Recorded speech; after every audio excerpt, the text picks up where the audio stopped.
In most circumstances, interviewing is an experience that can create feelings of anxiety and stress for professionals. How do I know this, you ask?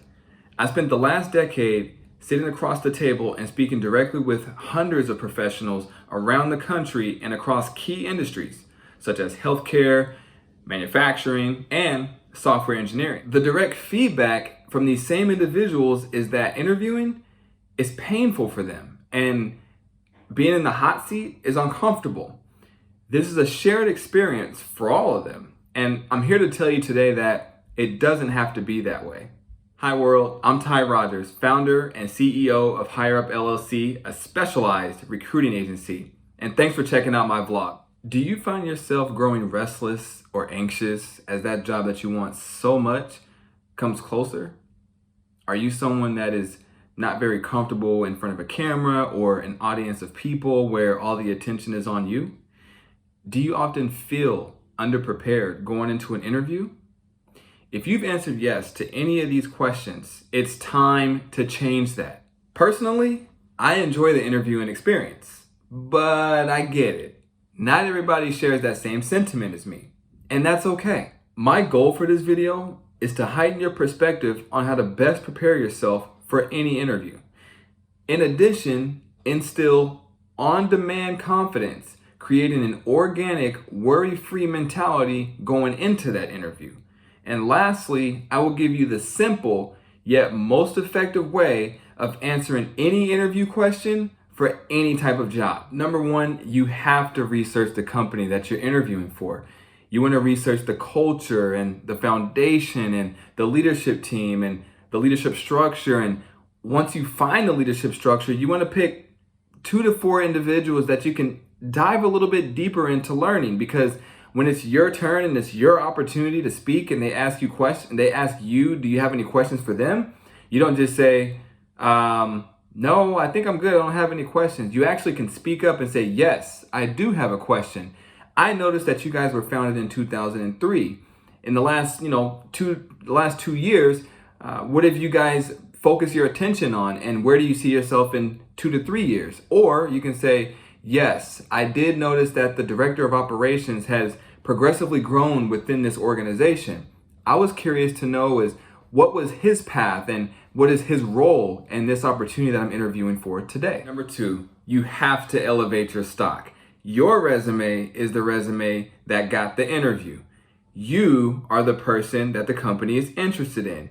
You are the person that's best to articulate your experience. And you are the best person equipped to win that interview. Guess what? It all starts with you. 2 things come to mind that really are going to get that organic confidence out of you, and it'll be on the scene and you'll exude it and you won't even notice it. Or maybe you will notice it. But the first one that comes to mind is practicing delivering information about yourself while standing in front of a mirror.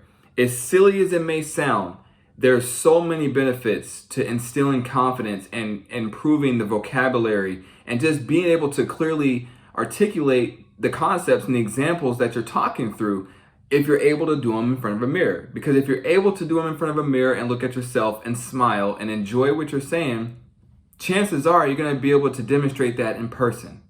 The second one is creating or rehearsing a mock interview. This is more imperative than probably the other one. And the simple reason is this: it creates the framework and the mindset of a real interview is going to be taking place.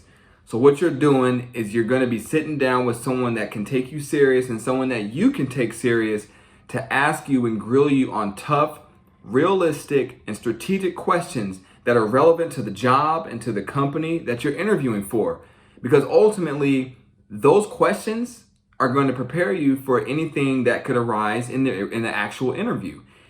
The last thing you want to do is show up in the interview and not have clear examples to talk through. You want to always be presenting your best self. A mock interview and practicing your craft in front of a mirror are 2 elements that will prove to be very beneficial for you. The third and final element to all of this is utilizing or following the STAR method of question answering.